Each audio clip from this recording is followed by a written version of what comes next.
First of all, I would like to welcome you to this third webinar. It's a great honor to host a very distinguished guest and brother, actually, a dear friend, Dr. Amr Darrag. He's one of the outstanding Egyptian politicians, and also he's a very established scholar. He's an expert in US relations. He's also that man of a special gift of oratory and actually presentation. It's really very honoring having him with us today. I would like, first of all, to thank you for joining from different countries. We have people from India, Malaysia, also Turkey and other parts of the world. So we extend this welcome and also greetings to all of them. Our lecture today will be about the US policies towards the Middle East, especially our part of the world. Dr. Amr is an expert in international relations. He is the Minister of Planning and International Cooperation. He was during Morsi's tenure. He is the founder and chairman of the Egyptian Institute of Political and Strategic Studies, based here in Istanbul. He is the Secretary General of the Constituent Assembly, drafting the 2012 Egyptian Constitution. He is a member of High Commission and co-founder of Freedom and Justice Party. He holds actually a lot of position. It seems very difficult to grasp and to tell them all, but basically he is an engineer by profession. He has got a PhD in engineering from the United States in 1987. I would like to welcome him again. First of all, we'll have his talk. After that, we'll be playing a very short video. And after that, we'll go into discussion, whether it's comments or questions. I leave the floor for Dr. Amr. Dr. Amr, please. Assalamu alaikum, everybody. It is really my pleasure to be here talking to you today. Brother Dr. Muhammad Makram, Jazakallah khairan for your hospitality and for the invitation, inviting me to speak in front of the current distinguished group of people. I see people from different parts of the world, which gives me a great pleasure, actually. And probably I have to be thankful for the coronavirus that allows us to to explore this technology and be able to talk to our brothers and sisters all over the world in just a matter of click of a button. So my talk today is going to be a twofold. It is partly on the United States and partly on the Middle East in relation to the United States. So the United States is a common factor in my talk, and I will probably talk about the variables, about what has been going on in the United States before the coronavirus. Then briefly on the developments over the last few months, 3 months specifically, and based on that, what, from my opinion, will be the repercussions on the U.S. policies in the Middle East. First of all, we have been witnessing a lot of changes on the international arena over the last probably 20 years. And maybe the changes are not very much noticeable unless you are a follower, you are a political scientist or a political practitioner, or somebody who is interested in international relations whoever is following actually literature that is going around in the world and also trying to observe what's happening is seeing consistently some changes that have been happening during the last maybe 10, 20 years. And what the coronavirus virus has done actually is that it expedited a lot of what is happening very quickly. It concentrated and condensed whatever is happening in a way that non-specialists are now able to see what is happening very much magnified. I'm going to explain that in a minute. I will just, I would like to give credit, a good part of my presentation.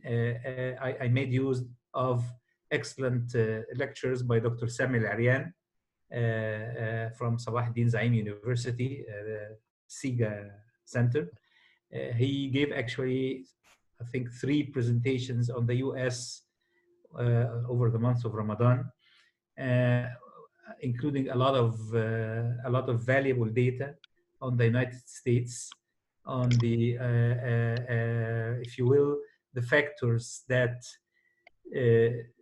resulted in the hegemony of the United States all over the world, and some of the characteristics that are shown for a recession of this kind of economy. So I would like to, I'm not going to go a lot into all of the details, of course. That has been the talk of like maybe 4 or 5 hours, but I would very much recommend that you go back and see these lectures. Sometimes at certain points, I'm going to make use of some of the figures and arguments that he presented. And then I will move to the part of the Middle East. The United States, particularly after the World War II, have been in a position of leading the world. I'm not going to go into the reasons for that, but the world order, particularly after the World War II, was clearly led by the United States.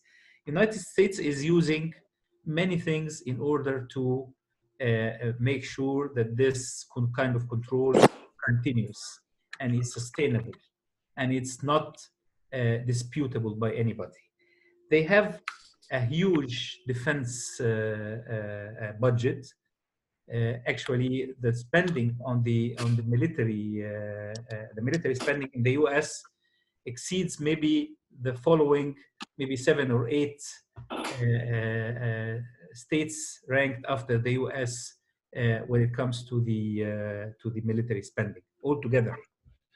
We're talking, I think, about a budget of maybe right now 700 or 800 billion US dollars every year. And as a result of that, this allows the US to maintain a huge network of military bases all over the world that controls, basically controls everything all over the world, controls the oceans, controls navigation, and constitutes presence in front of any kind of threat that could constitute a threat to the United States.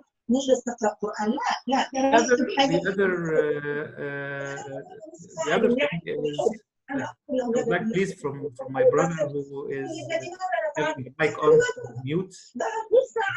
عمرو بعد إذنك يبدو إنه صوتك القرآن أو التحدث مع بعضنا، فبالتالي الآن نص ساعة هي الفترة لاستعادة Well, somebody is not muted and he is نص ساعة ومن ساعة. Okay, sorry about that. So the military dominance is very clear. The second point is the economy, the huge economic advantage that the United States have. First of all, it has a very strong economy in itself, but more importantly, the United States is the only country in the world that is capable of printing as much US dollars, which is the national currency, as it wants, because actually the whole, maybe more than 60% of the trade in the world is traded in US dollars, including, of course, most importantly, oil. So they don't lack money, and they can keep printing without stopping. So this maintains a very huge economy. It covers the huge debt of the United States, even يعني allowing the US to pass different crises time after time. And this is not available to any other country in the world. Of course, the technological advantage is huge. The cultural dominance is huge through Hollywood, through TV, through music. So the US is taking the #1 seat in the world. We know about that. But during the last few years, as I was saying, some changes have been happening, including the questioning of the new liberal model, or even the liberal model itself, the democratic liberal model itself. We know and we remember, like 20 years ago, Francis Fukuyama called for the end of history, and that's it. I mean, the US is going to control the whole world forever. But after that actually, things started to change. And what we see right now is not just a recession of the attractiveness of the American model for the world, for the whole world, but actually a recession even within the United States itself, within the liberal world. We see a lot of literature right now talking about the crisis that the democratic liberal model is going through. And of course, this is not our topic, but I'm just giving this as an important observation.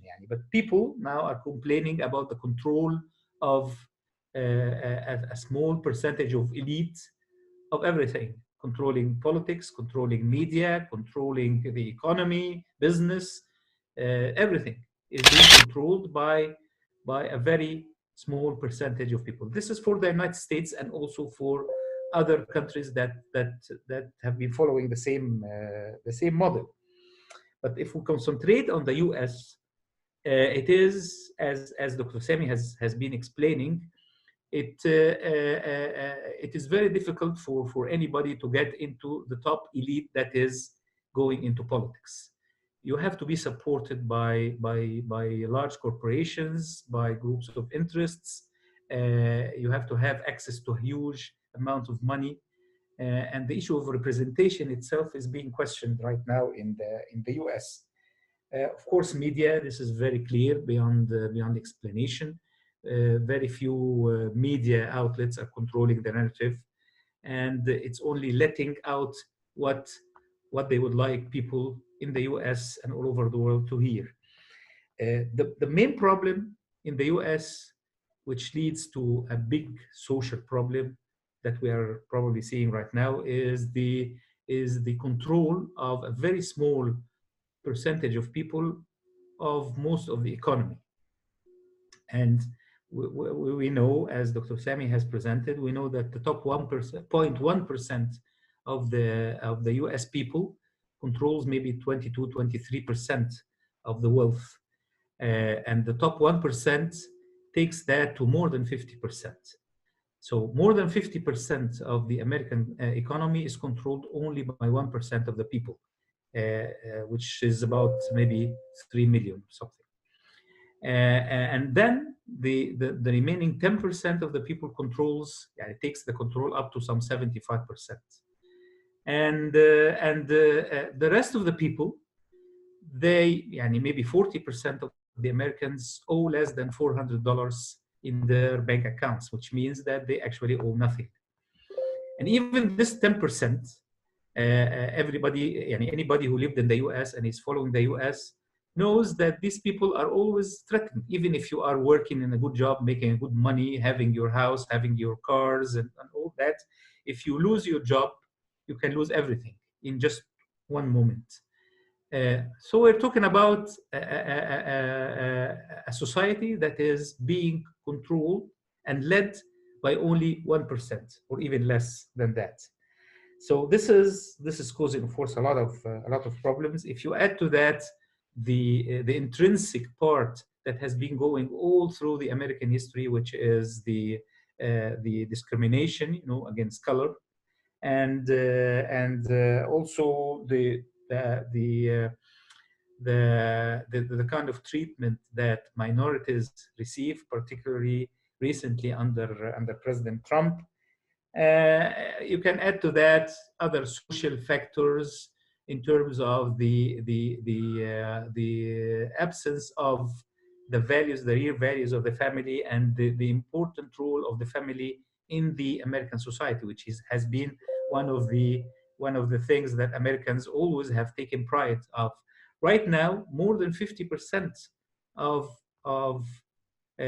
what you can call families in the US is actually not the normal form of families.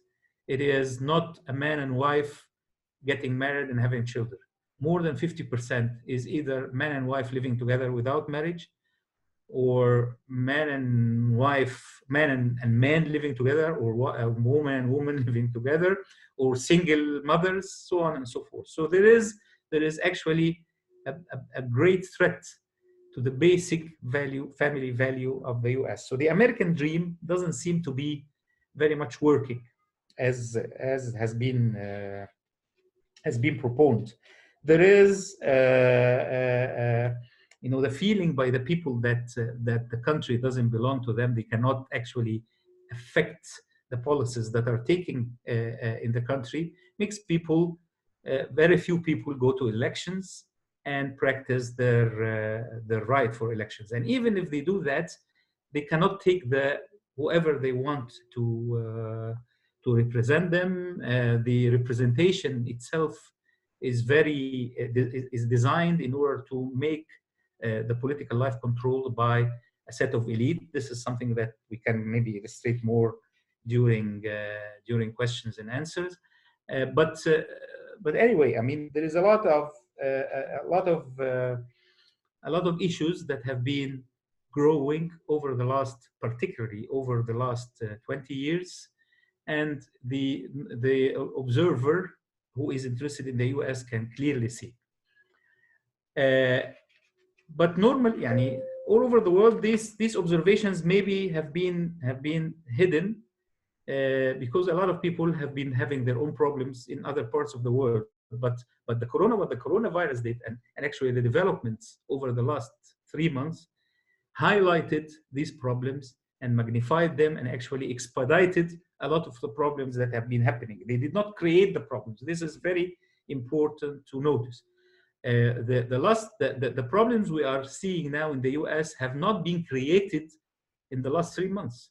No, they have been there, they have been rising, but they have, during the last 3 months, they have very much been expedited in a very quick way. Some people, I've read some articles talking about the US. I remember somebody was saying that if you look at the US now, compare that to the US 3 months ago, it is as if you are living in a totally new country, as if you moved to another country. And you have a pandemic that hit more than 2 million of the people and caused death of more than 100,000 people until now. In order to understand this, the size of this, the whole dilemma that the US got the world into was because of what happened in the World Trade Center back in 2001, and the death toll was like 3,000 people, and that caused a great kind of grievances and deep sadness within the American society. Talking about 3,000. Now we're talking about 100,000 within 3 months. Of course, definitely the economy is almost shut down. We have more than 40 million people until now added to the unemployment record, which is unprecedented. Even during the time of the Great Depression back in 1929. During the crisis, the financial crisis in 2008, it was just that. It was a financial crisis. It was about money. So printing some money, less than $1 trillion, helped get out of that crisis, at least partially. The problem now is that the crisis is not just financial; it is financial and economical. And the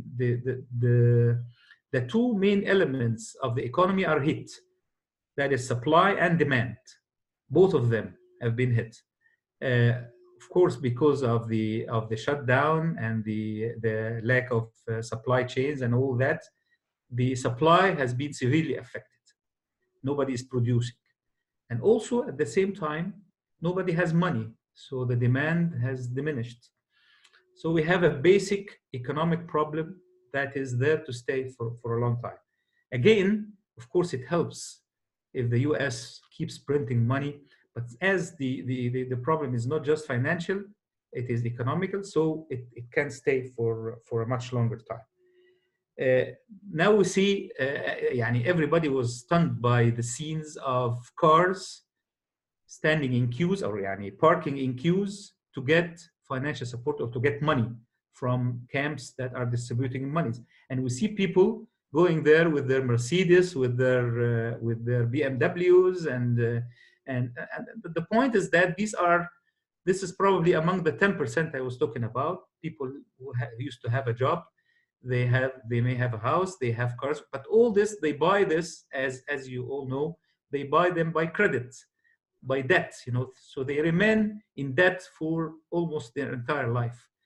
But there's no problem. As their income keeps generating, they don't have a problem. Now, I don't have food in my house. Although I have the BMW parked outside, but I don't have food, and I don't have a job, so I have to drive to a camp to get supply, to get help.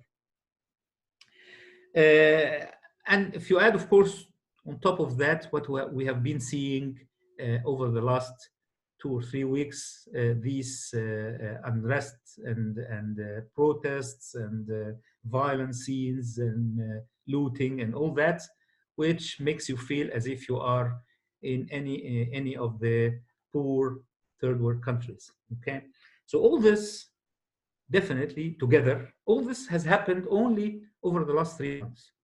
So this magnified the picture.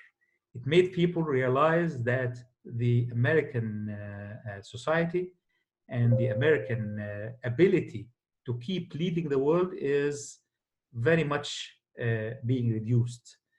Definitely, this did not affect the presence of the military in military bases all over the world. It did not affect the ability of the US to print money, but the society is suffering, and this is one of the main reasons that could threaten any empire, or any country. If these severe problems within the society are taking place, this is major. And if you add to that a president who lacks the basic skills of leadership, his main hobby is to keep pouring oil on fires. Whenever there is a fire, he loves to keep pumping oil. There is no leadership, and he's pushing. He has always, for the last 3 years, he has also been pushing the US from leadership in the world. America first, and all these things. And of course, this is and will be expedited by what is happening right now. So if you add to that there is some expansion of other rising powers like China, like Russia, and I'll get to that in a moment. Definitely not to the extent that they replace the US in the leadership of the world, and this has always been a question that is raised during discussions and seminars like this one. Is China going to replace the US as the first power? Or Dr. Mohammed Makram, I'm sure, have been getting a lot of these questions. Dr. Sami Larian and all of us have been getting these questions. Of course, this is not going to happen like that. It's not happening like that. But definitely, there is a room that is being created by the receding tactics and practice of the US that has been happening a lot lately. If we analyze the vacuum that is, in order to understand and get to the Middle East, the vacuum that has been left by the US is being filled in the following manner, in my opinion. First of all, it started by the realization of the US after President George W. Bush that they have put a lot of attention on the Middle East on the expense of ignoring the rising power of China. So they found out themselves in front of a giant that they did not pay enough attention to. So starting President Obama, the policy has changed, and more attention was given to Asia and to China in particular, on the expense of trying to reduce, not leaving out, but reducing the presence and the interest of the US in the Middle East, and leaving some room for others to come and fill. Due to this, of course, there are a lot of details about all what I'm talking about. I'm just touching headlines. Maybe during discussions we can cover, but I'm giving this panoramic view, eagle eye, as they say, in order to understand the introduction of what I'm going to say right now about the US policy in the Middle East, or what's happening in the Middle East actually. The space that has been allowed by the US is being filled by three main mechanisms, in my opinion. The first one is the rising, as I said, the rising power of some other powers, particularly China and Russia. And I'll just give you the headlines, and then I'm going to explain later on. So this is the first mechanism. So some of the space is being filled by China and Russia. The second mechanism is that you find some regional powers that are conglomerating their influence, maybe having some alliances or without alliances, whatever, trying to expand and having some influence which is higher, sometimes much higher than it used to be maybe 20 years ago. We're talking specifically about Iran, about Turkey, about the Emirates and Saudi Arabia. And so this is the second. So some of the areas are taken by these regional powers and these alliances. Some of them, of course, cooperate with the other major powers, but they themselves, they have their own agenda. The third mechanism is the expansion of the autocratic regimes in our areas, simply because they don't find anybody objecting to what they are doing, and actually they are being supported, and they act like agent states, client states for the main powers to to play specific roles in the area. A very clear example of this, of course, is the current Egyptian regime headed by General Sisi. So you find the expansion of these autocratic regimes also taking and occupying some of the areas left by the American recession. Let me explain a little bit more, and this would be my last part of the presentation, and give some examples. When we talk about the Middle East in particular, probably the role that China is taking right now, until right now, is not major. Dr. Muhammad, maybe in a comment or so, maybe can explain that, Dr. Muhammad Makram, a little bit later. But China seems to be more interested in Asia now than the Middle East, and they have their own agenda. But the main player who is getting heavily into the Middle East is definitely Russia.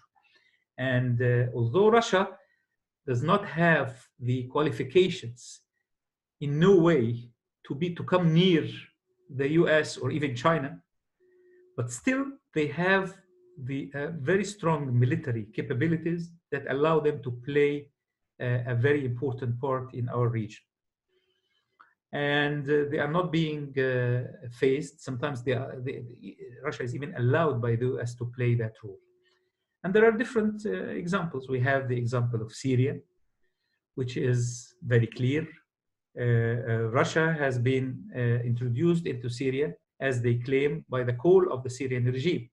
But since then, they became the #1 player in Syria. Of course, a lot of details about that, but this is very clear to everybody. What may not be clear to some people not from our area is the rising role of Russia in Egypt. Egypt has been traditionally, for the last more than 40 years, a zone of influence for the US, of course, after the peace treaty with Israel, after the Egyptian peace treaty with Israel. And since then, the US was the #1 player in Egypt. And sometimes a role lately, particularly after the coup, some role has been given to France to have a big influence in Egypt. But lately, Russia has become a major player in Egypt. They have a big military presence in Western Egypt, in what is called Mohammed Naguib Base, military base, and it is mainly serving their purposes for Libya.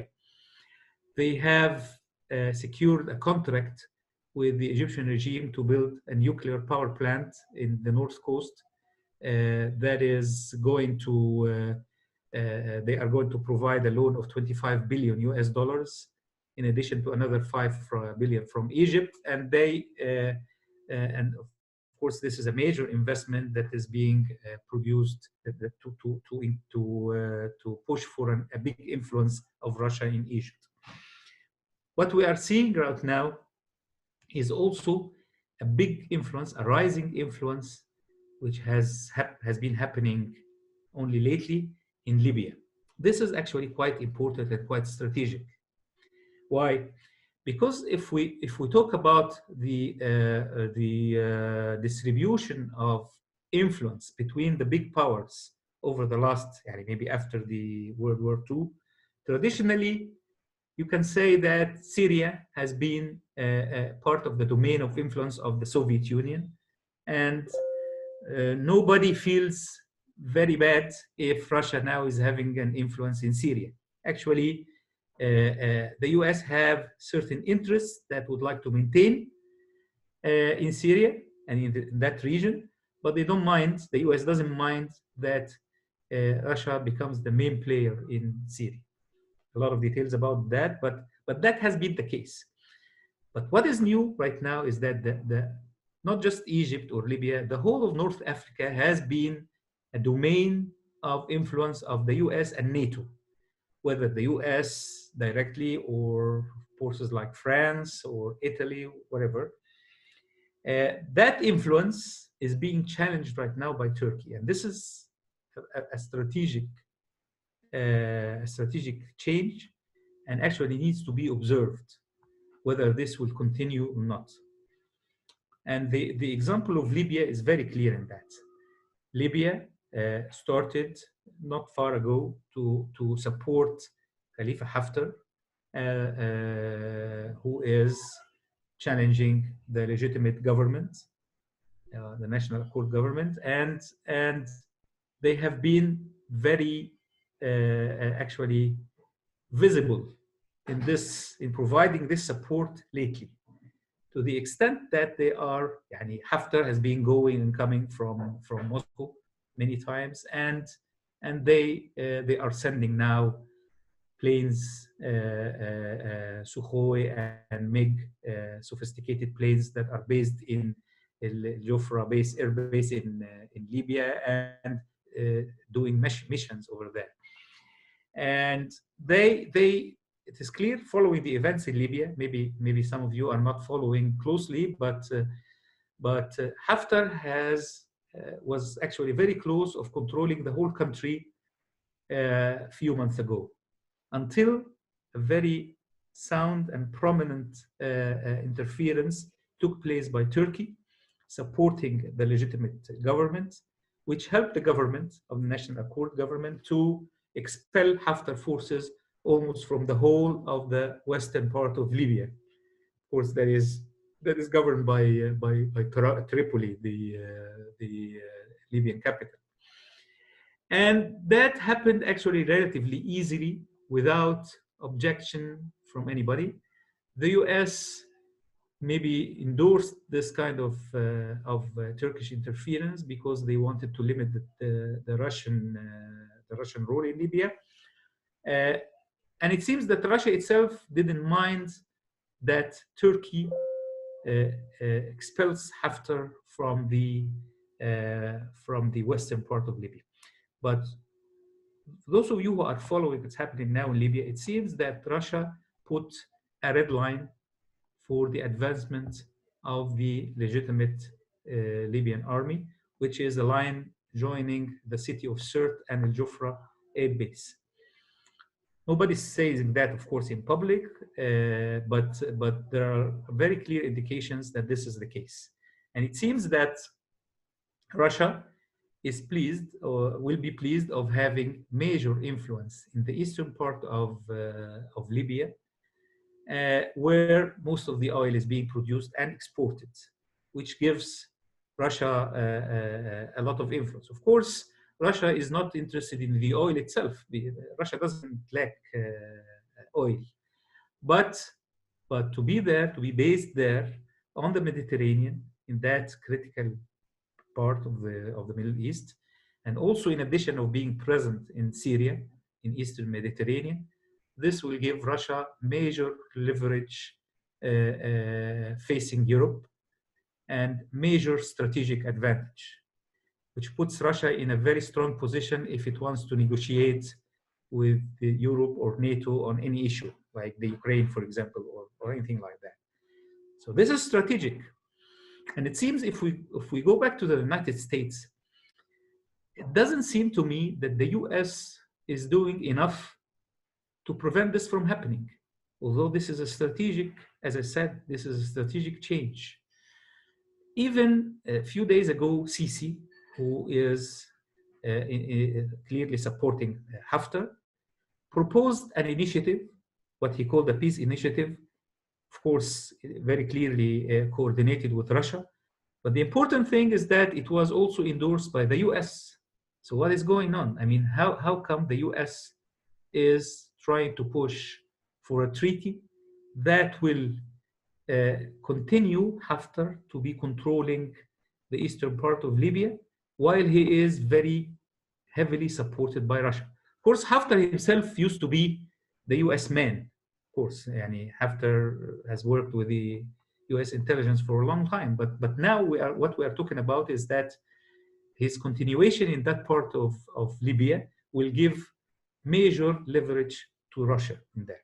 So this is when it comes to how Russia is trying to take advantage of the vacuum that is being left by the US. If we talk about the second factor, which is the regional forces, it is very clear, of course, the role of Iran, for example, how the role of Iran expanded in Iraq following the US invasion and then the retreat. Iran is the main player right now in Iraq. And you add to that, of course, its role in Syria, in Lebanon, and in Yemen. So it expanded significantly in the area. Of course, again, a lot of details about that, but that is a role for Iran that is very clear, although Iran has been subject to major US sanctions and all that. The other player is the Emirates and the Saudis. The Emirates and the Saudis, particularly the Emirates, the Emiratis, is a very small country, but their way of expanding, of course, is making use of the huge wealth they have.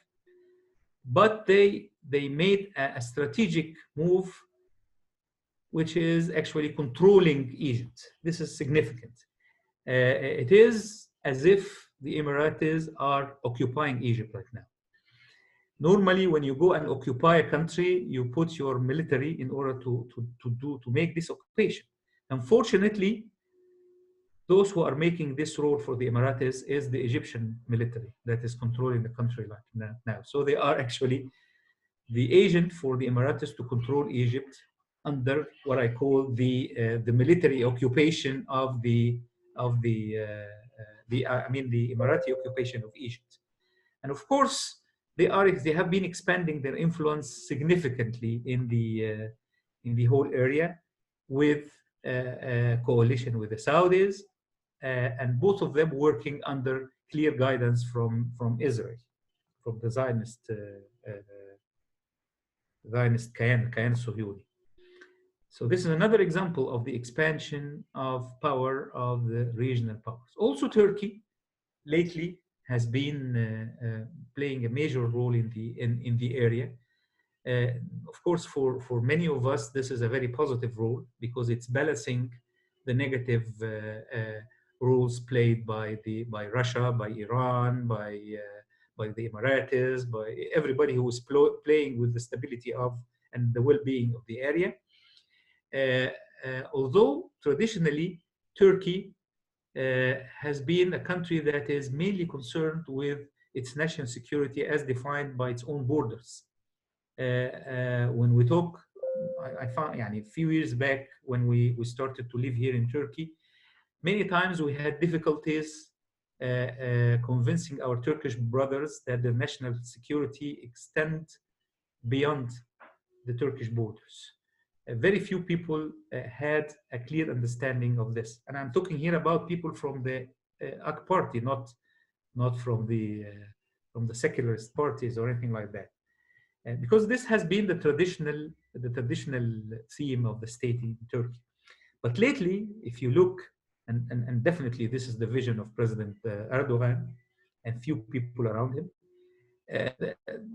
lately Turkey has been playing a major role in starting maybe from Somalia. The Turkish embassy in Mogadishu is the largest in the world.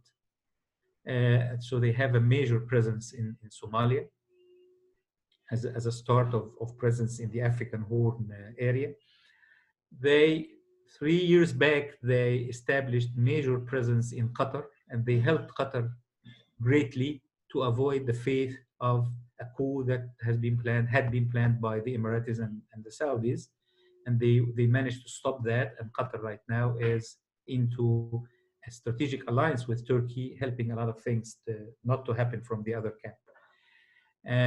Also, of course, the role of Turkey is significant in Syria. Maybe Turkey wasn't able to contribute significantly in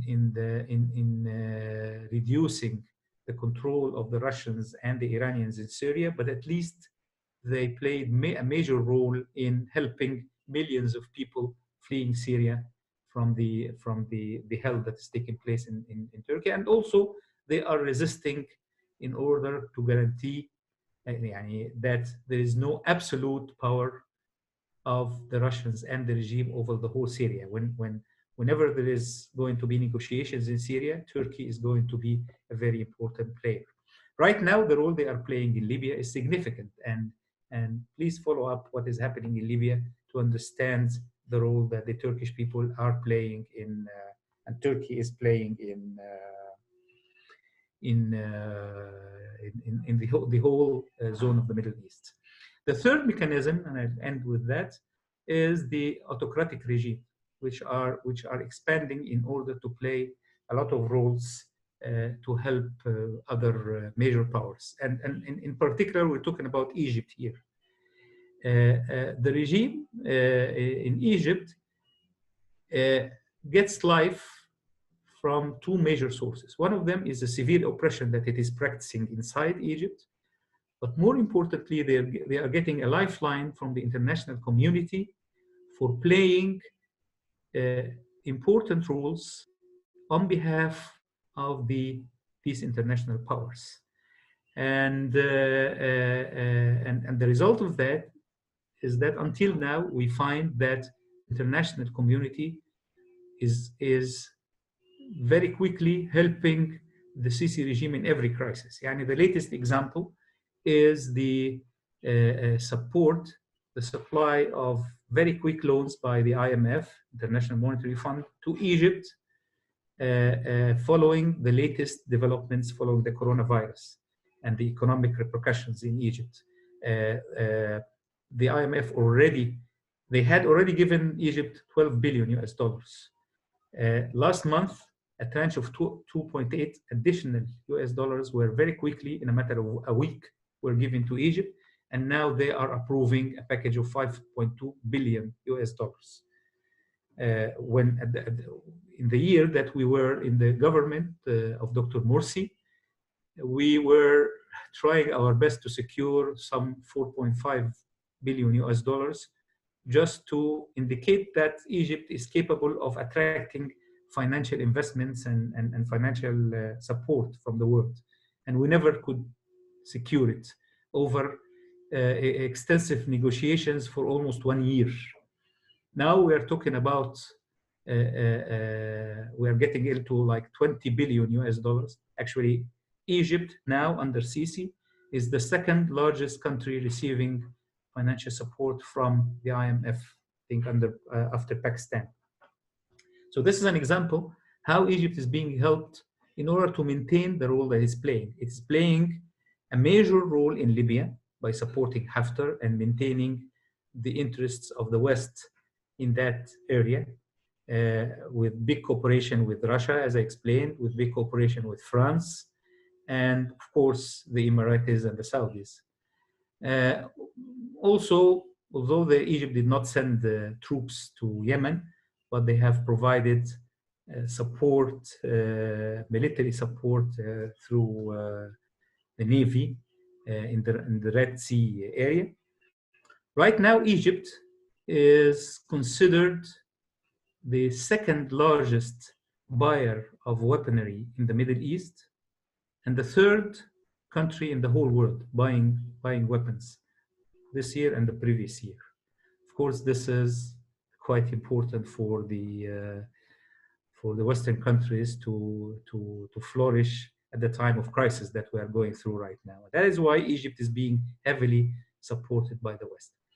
So the expansion of the role of Egypt is one of the major mechanisms that is trying to sometimes be acting in line with the U.S. interests, sometimes in line with even rivalries of the U.S. like Russia. So it is time for me to conclude here. It is, as I am, just to summarize, the U.S. has been going through significant developments and changes over the last maybe 20 years. And some of the what is happening there has been there for even centuries, the discrimination and these issues. But the last 20 years have been significant in the triggering many changes within the U.S., affecting its superiority over the world, at least as a model. But the last 3 months have seen a lot of developments that enhanced what has been happening for a couple of decades, and magnified that. And with the presence of Trump, that led to a lot of recession of the leading role that the U.S. is playing in the world. Again, I'm not saying that it left the #1 seat. No, of course it is #1, and it will be for some time. But the role is receding, and as one of the consequences of that is the role in the Middle East, leaving an area that is being filled partially. Of course, the U.S. is still very influential in the Middle East, but now it has left a lot of areas for movement for countries like Russia, Iran, Turkey, the Emiratis, Egypt, so on and so forth, which I'm not sure. What is very interesting, actually, and I would like you to keep an eye of, is what is happening in Libya, because this is a really strategic development. And if Russia succeeds to dictate its presence in that part of the world and having a veto of the decisions that are being taken for the future of Libya, this is, in my opinion, a significant change of what has been happening over a long period of time. Thank you very much. Jazakumullah khair. Yeah. Thank you, Dr. Amr. It's really been a very fruitful and a lot of opinions and informations. Let me give a brief summary. Dr. Amr actually began with the situation in the United States, especially under coronavirus. He said basically that whatever is going on actually was already there, but the coronavirus exposed the situation more of creating a new situation. And we could also see after the coronavirus a new United States, which many people actually didn't expect to see. Especially we're having Mr. Trump, who made things even worse. And the catastrophe which is faced by the United States nowadays is much bigger than 9/11 in its economic magnitude and the number of death cases. Although the United States could print a lot of USD, like $3 billion, but the real problem is that the economy itself is hit, especially that supply and demand chain. People are losing a lot of jobs, and they are more dependent on social support. There are a lot of racial riots. We have already witnessed the last one, which is impacting the image of the United States very severely. Also, although the situation is so negative and the picture has become very negative indeed, but this did not affect the military might of the United States. It has affected the society, but not the military might. We have also other dangers like the rising powers, especially China and Russia. When we talk about the Middle East, we have witnessed a new policy under President Obama, which was concentrating on Asia and the Chinese rise, and that left some spaces in the Middle East, and most probably we could expect other factors and players to intervene in the Middle East, but Dr. Amr enumerated three mechanisms in this respect. The first mechanism is the rising powers like China and Russia, and the second one is regional powers like Iran, Turkey, United Arab Emirates, and Saudi Arabia. Also, he talked about the expansion of autocratic regimes, especially Egypt. Um, about China, it is very clear that China is more interested in Asia itself, not in the Middle East. The main power that is more interested, and it's now very clear, in the Middle East, which is Russia. Now, Russia is playing a very important role in many areas, especially in Syria and Libya. And Egypt as well. We are witnessing a rising role of Russia in Egypt, which was not very clear. And it makes a lot of sense in Syria and Libya, but not very much in Egypt.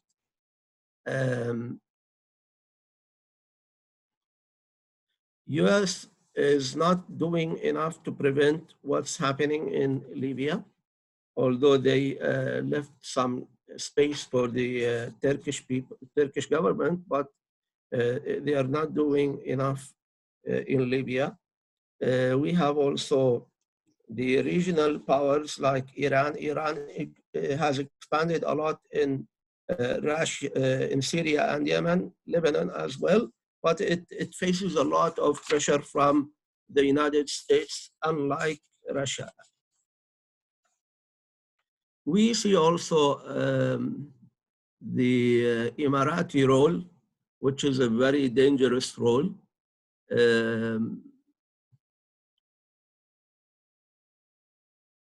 Dr. Amar considers the United Arab Emirates occupying Egypt with partnership with the Saudis, and they are using the military there.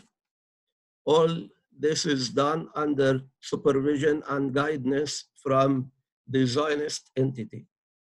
Dr. Amar also donated to the Turkish role, which he said that many people perceive as a balancing role, which is positive to many, especially in Somalia, Qatar, and Syria. The situation in Egypt is very alarming because we witness international support for the government, especially the IMF loan. Dr. Amar compared it with the situation under President Morsi, where the government tried for a whole year to ensure getting loan from IMF, but failed, while Sisi government has become the second country in terms of the volume of these loans. Finally, we witnessed the Egyptian role of supporting Haftar in Libya with the help and support from Russia and France. Egypt has become the second buyer of weapons in the Middle East and the third in the world. I think this sums up most of what Dr. Amar has already said. But I noticed that Dr. Amar, you haven't concentrated a lot on the Israeli role. If you could elaborate on that, I would be very grateful. Okay. Of course, I did not elaborate on the Israeli role because it usually comes under the U.S. umbrella. I was trying to concentrate on the areas that have been left by by the U.S. to be occupied by others. That's why I didn't talk a lot about or didn't even discuss about the Israeli entity, the Zionist entity, but definitely this is a totally a big story on itself. Due to what has been happening in our area, the retreats of the Arab Spring and the counter-revolutionary efforts, the Israeli role has been expanding, and Israel has assessed that under the current conditions and under the current U.S. administration, now is probably the time to secure another step further in the control of the whole area, not just Palestine. I'm not talking about just Palestine. I'm talking about the whole area. And the talk about the deal of the century, many people put it in the context of the Palestinian cause, but actually the deal of the century is much more than that. The Palestinian cause is the #1 item in the deal of the century. The deal of the century for Israel, from the Israeli perspective, is the total control of the whole area. Okay, and the change of the political, geographic, geostrategic, and even cultural mentality of people to accept the existence of Israel in the area and to abandon the basic values of Islam as we know it to a newly defined set of values, including a mixture of many things. So the change is also cultural as well. So, but in order for this change to happen, somehow the Palestinian cause has to be in a way settled, not necessarily in a just way, definitely not in a just way, but just to claim that, okay, we finished this file, let's move forward to another file. Of course, the Palestinian resistance is always rejecting what is being offered. But the terms of the deal of the century when it comes to Palestine are advancing regardless of what the opinion of the Palestinians or the resistance is. And Trump moved the embassy to Jerusalem, and announced Jerusalem as the eternal capital of Israel, and now they are preparing for a major event, which I believe is going to have major repercussions, which is the annexation of 30% of the West Bank, which is basically killing any opportunity for having an independent Palestinian state, and killing the so-called peace process. Of course, for me, there hasn't been any peace process, but real peace process. But now we talk about the end, the official end. يعني, as we say in Egypt, إكرام الميت دفنه. يعني, this is the burial of the. So there is great experience of this, and the second step would be the acceptance of Israel in the area, with normalized relations with everybody. And before, actually, I remember when these attempts started back in the 1990s, yes, we were talking about normalization, which is like accepting the presence of Israel in the region. But right now, what normalization means is accepting the leadership of Israel in the region. This has to be very clear for everybody. This reminds me with a book written by the former president of Israel and former prime minister. It is called The New Middle East, if you remember the book. And he actually predicted and called for the situation. Yes. Shimon Peres. Shimon Peres, yes, in the 90s, yeah, that's right. Okay, then. So we're talking about, let me finish just, Dr. Muhammad. So Israel is still very well connected to the US interests. And this is one of the reasons, actually, the US feels a little bit more relaxed in giving this room, because it has a very honest ally in the region. But nevertheless, Israel is representing its own interests, and is now that what is dangerous, that it is getting into a clear alliance with the major powers, remaining powers in the area, the Arab world, including the Emirates, the Saudis, and the Egyptian regime, unfortunately, trying to kill any kind of change in the region. This is being resisted, and this is our coming battle, I believe, the battle of the Muslim Ummah and all the free people in the world, not just Muslims in our area, I mean, to resist this kind of control. And I believe what is happening in Libya right now is considered, or can be considered, a major step in stopping this attack from the counter-revolution. But unfortunately, Russia again is playing a major role in doing that. So this is something to watch carefully. But overall, Israel has very strategic relationships, not just with the US, but also with Russia. We have to understand that.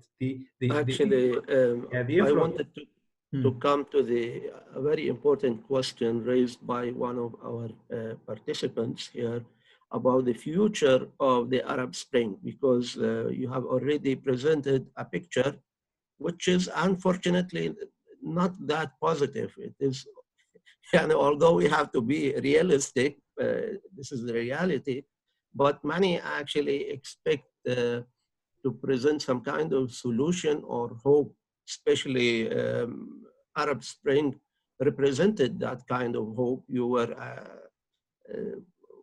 a leader in that era, and most probably you're very acquainted and know very well how it happened, and if it is possible to repeat it, or if it is the right way to free this area from tyranny and serving the West powers. Let me give you my perspective in this. First of all, I personally, I don't like the term Arab Spring. It is trying to replicate what happened back in the 90s in Eastern Europe. But actually, what started to happen is the beginning of a total change in the area that is there to stay. Not just a spring that is followed by a summer and autumn and winter, we are going through right now. But anyway, let's use the term yani, just for the sake of discussion. In my opinion, the picture is not the future. The picture of the future is not very dark. Actually, to me, it is very bright. Definitely, we shouldn't expect tens of years of not just tyranny. Yani, tyranny is something that is there, but more importantly, this is a representation of the occupying powers that used to control the area. And when the occupation left our area in the 1950s and 60s, officially, I mean, they left regimes that are their agents and their representatives in governing the people without them having to be there in our areas. So we are under the same kind of occupation that we have been going through. Actually, it's a worse. In Egypt, for example, under the British occupation, we used to have democratic life, which is much more lively than it is right now, definitely. But anyway, the tyranny that is there representing the interest. So this is a result not just of the 70 years of military rule or tyranny, but it's also the resultant and the aspiration of the people to get out altogether of the control of the West, quote unquote, but the West, this includes also Russia and any hegemonic power. But so this is a hope for getting out of this control into building kind of independent area with independent will to take our faith in our own hands. This is what is so-called Arab Spring is about. So we shouldn't expect this to be something that is resolved in 18 days or 1 year or 2 years or 3. Actually, if this did not happen, we should have thought that there was something wrong. If this major reaction that took place against the uprising in the area didn't take place, there would be something strange. Actually, this is major, and I acknowledge that this is a major counterattack. But what is important is that we see that the resistance is still there. Nobody, inside people, even those who are not doing anything, they still believe that it's not over. Whenever there is a problem, for example, in Egypt or Yemen or Syria, you find people rising in Algeria, in Lebanon, in Iraq, and so on and so forth. Whenever there is an opportunity, you find people rising. But I'll come to an interesting point in my opinion. When the Arab Spring started to happen, the model that people were looking at is the liberal model, a sort of the democracy that is prevailing in the West, in the US. These people are enjoying their lives, enjoying their economy, enjoying the democracy, and this is what we are looking up to. And this would have been probably the model that we would have copied, afterwards, whether Islamists or non-Islamists. I mean, during the year that Dr. Morsi, the late Dr. Morsi, was in power, not much change actually took place in the institutions, in the mechanisms. Right now, what is happening in the whole world, actually, in my opinion, is exposing this model, and this is what is very important. So when the change is going to happen in our area, it is not going to be looking up to that model.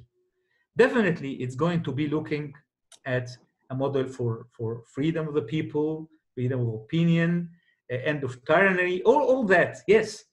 But the model of governance, the model of living, the model, definitely, we will have to develop and work on our own model that is not more based than anything else other than Islam, of course. So this is probably what is happening right now is a motive for the area move forward. And this is in my opinion, what is happening right now is an introduction to a real change that's going to happen in the area. Okay, let's leave the floor for more questions. If anybody has a question, please, or comment maybe. Abu Amr, would Dr. you Mohammed, open the can I mic? speak? Don't know. Yeah, Ahmed. Okay, Assalamu alaikum wa barakatuh. Thanks, Dr. Amr, for this insightful introduction. Yani really, it's very appreciated. Dr. Amr, can you give us a little perspective about the upcoming US elections? What's the prospect for Joe Biden? Will he have any opportunities to run that to win that elections? Because Okay. that will make a lot of change in the US policy regarding the Middle East, of course. Yeah. I'm not sure about that, but anyway, to need your second conclusion. But of course, I'll try to be brief, to touch upon that based on what I know. But we have an expert here, Dr. Samir Ayan, who is with us, who can talk more about that. But people have to understand that the election system in the U.S. is not like a system that is going to give a chance for the free will of the people to choose their president. The system is based on representatives that are selected from different states. Okay, and if you get the majority of representatives in one state, you get the whole state. And since a long time ago, we know for sure that more than 40 states are controlled either by Republicans or Democrats. So there is no point actually for candidates to even campaign in these states.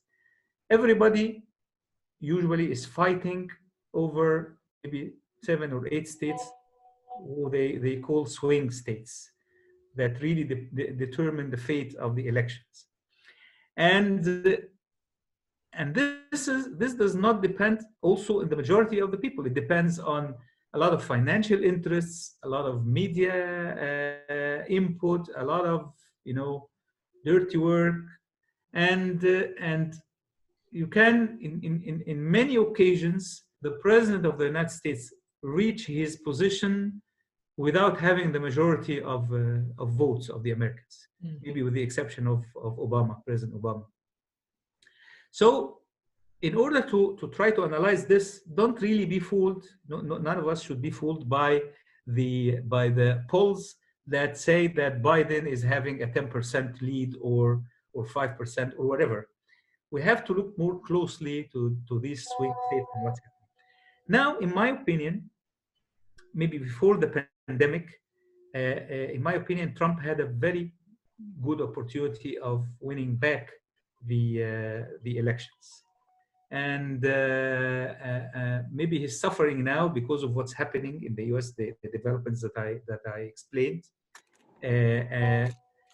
But the problem is that, if you don't like Trump, the problem is that the solid base of Trump, which is about 35 to 40% of the American people, is behind him no matter what happens.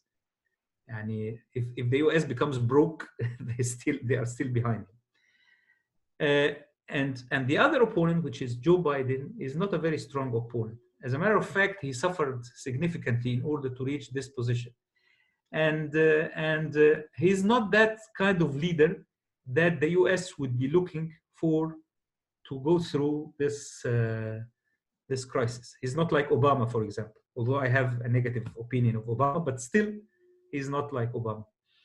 So whether or not Biden is able to win or not, this is still too early to judge.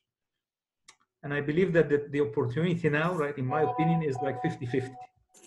What I don't agree with you is that the election of Biden would mean an automatic change of the US policy in the region. The US policy in the region or any part of the world, the foreign policy is determined by a set of very complicated factors including by institutions, including the Pentagon, the intelligence, the State Department, and the presidency, of course, national security. So this is something that is not determined by the president. Of course, the president has a very good power in running foreign policy, but yet for a strategic change to happen, this requires a lot of things. Now, Trump, as I said, continued along actually the same lines that Obama was following. I mean, he continued retreat from the Middle East in order to be able to concentrate more on Asia and China. Okay, and Trump is no different than that. And probably if Biden comes, Biden was the vice president of Obama, and he's probably go along with the same policy. But what is interesting, and as I said, although the US is giving an area, it is still more or less overlooking the whole scene in the Middle East and allow things to happen or not to happen. But that's why I refer to the Russian presence in Libya as a strategic change, because this is a new factor that hasn't been there traditionally. And in North Africa, the presence of Russia in North Africa in general. So if Biden and his administration would fight hard not to prevent that, this is yet to be seen. But I'm sure that the election of the president, the coming president, will mostly depend on internal agenda in the US other than foreign agenda. Dr. Amr, I don't know if anybody else has a question. Assalamu alaikum. Salam I am alaikum. Dr. Muhammad Noor. Yes, please go ahead, brother. I have a question. Doctor, I am also a PhD in engineering from IIT Delhi. Why? How? We are colleagues then. Yes.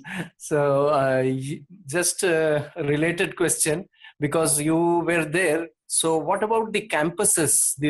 How bad is racism in the campuses? And the other question is, the American economy has taken a beating, but how they will fare as far as world powers are concerned, like Russia and China, etc. Post-COVID. Well, I'm not sure I got the second part, but let me start with the first one, and then I'll get with the second part. Okay. First, I'm not an expert in the internal social movement in the US, but when I was there, actually, I got my PhD from Purdue University, which is a university in Indiana, in the heart of the Midwest, and that was in the 1980s, between 1984 and 1987, and at that time, actually, the racism that we might be seeing very highly magnified right now, I didn't feel it that much when I was at Purdue. And as a matter of fact, at that time, that was the time when Nelson Mandela was getting a great international support all over the world in the movement in South Africa and the anti-discrimination and all that, and the whole of the US society, and the majority of the US society was behind supporting Mandela, and maybe having songs, actually even top chart songs about freeing Nelson Mandela and all that. That was a model then.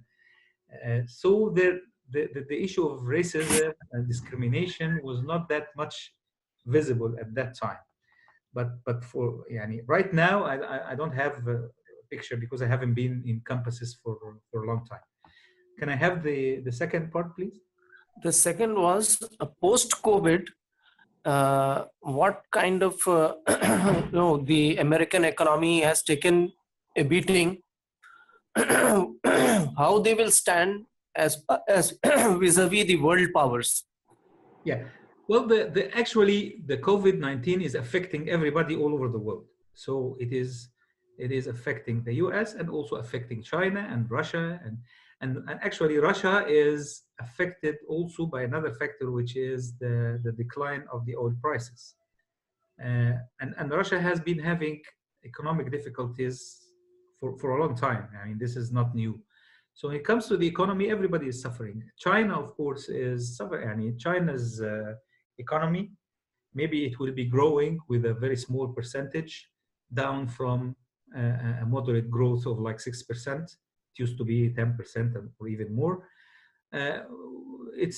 But at least it's not shrinking. But anyway, it is suffering. Yani the Chinese economy is suffering. The U.S. economy, of course, is suffering as well. But as I said, the U.S. is the only country that is capable of printing money without being accountable for that.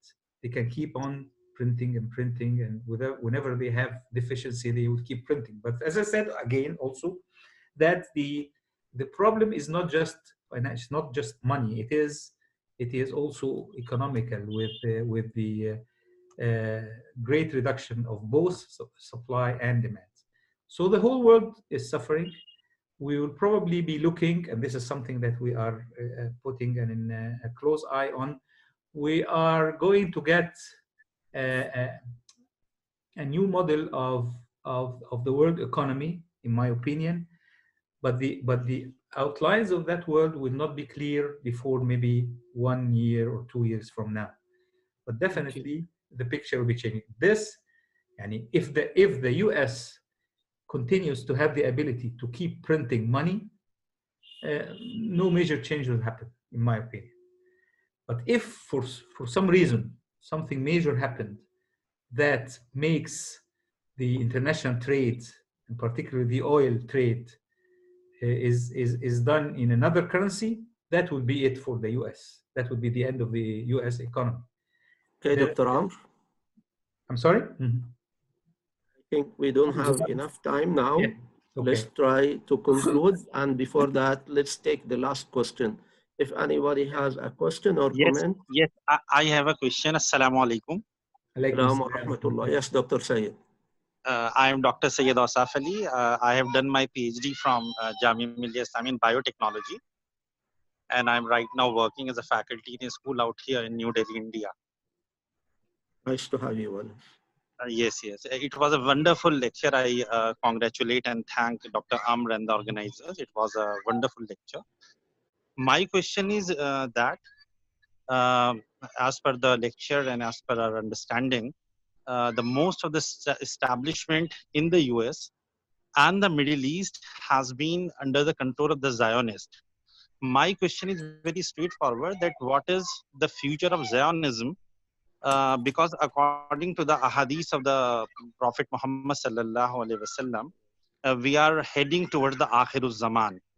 So what is the future of the Zionism and the tools of the Dajjal in Akhiruz Zaman?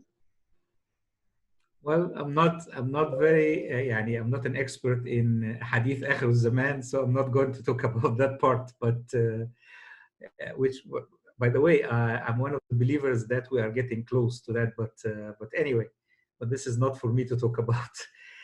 But maybe I can challenge part of what you said, which is the U.S. is controlled by Zionism. I don't think this is the cause. This is the case. Of course, Zionism and the Zionist lobbies are very important in the U.S. And this is different, by the way, than Jews. And if you look at Jews in the U.S., you would find that maybe 75% of them are not supporting Netanyahu's policies, for example. But when we talk about the Zionist influence, we're talking about Zionist lobby like AIPAC, and more importantly, the evangelical, the evangelicist people, the Christian, the majority Protestant in the U.S. who have in their faith a very solid belief that we are, as you said, we are heading towards the end of time, and there will be a great battle, the Battle of Armageddon, and that at the end of that battle, Christ will come down and rule the world. Yeah, this is what they have in mind, and but they claim that they are with Israel. They have the same thing, but actually their their views are conflicting. Yeah, if you go into it, there is a contradiction. What is their role in controlling the Arab regimes? Yes. Because most of them are just fulfilling the purposes of the Zionist regimes, like Assisi and the other regimes also. Now, this is what I'm getting at.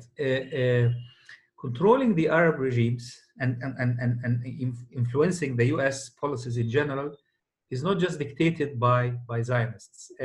There is also the influence of the big companies, the military industry, a lot of big financial interests. Maybe the role of the Zionists is more pronounced in the Middle East, yes, because of the presence of the State of Israel, and definitely the Zionist trend in the U.S. is supporting the current right-wing government in Israel, and they are very much in line with the concept of the deal of the century that I was explaining a few minutes earlier. And this will be as long as Trump is president, this will continue to be pushed.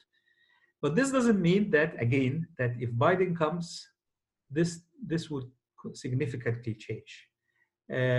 Maybe the support of dictator regimes like Sisi, for example, maybe will be a little bit less than Trump, but I don't think it will be like people thought during the time of Obama. Although actually, in reality, during the time of Obama, the coup took place in Egypt, and it was supported afterwards by the Obama administration itself. So I don't think there's going to be a significant change in this in the U.S. policy because of the very strong connection, as you said, with the Zionist interests in the area.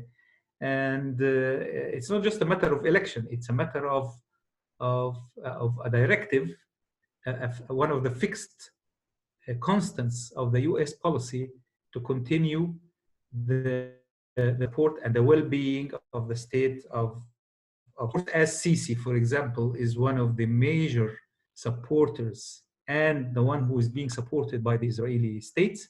Definitely, as long as he's doing this, he will be supported by the U.S. Administration, no matter what administration it will be. Thank you, Also, Dr. the Amr. dollar printing is done by the federal bank, isn't it? Which is owned by the Zionist. I'm sorry? We have to conclude. Brothers? Printing of dollars. I think we have Printing to of the conclude dollars now because we already, we've been, our time is almost up. Okay. And we have to conclude. And if you have more questions, I think Dr. Amr would be very kind to provide his email. And also, he's the chairman of the Egyptian Institute, so you could also refer to their website for more details.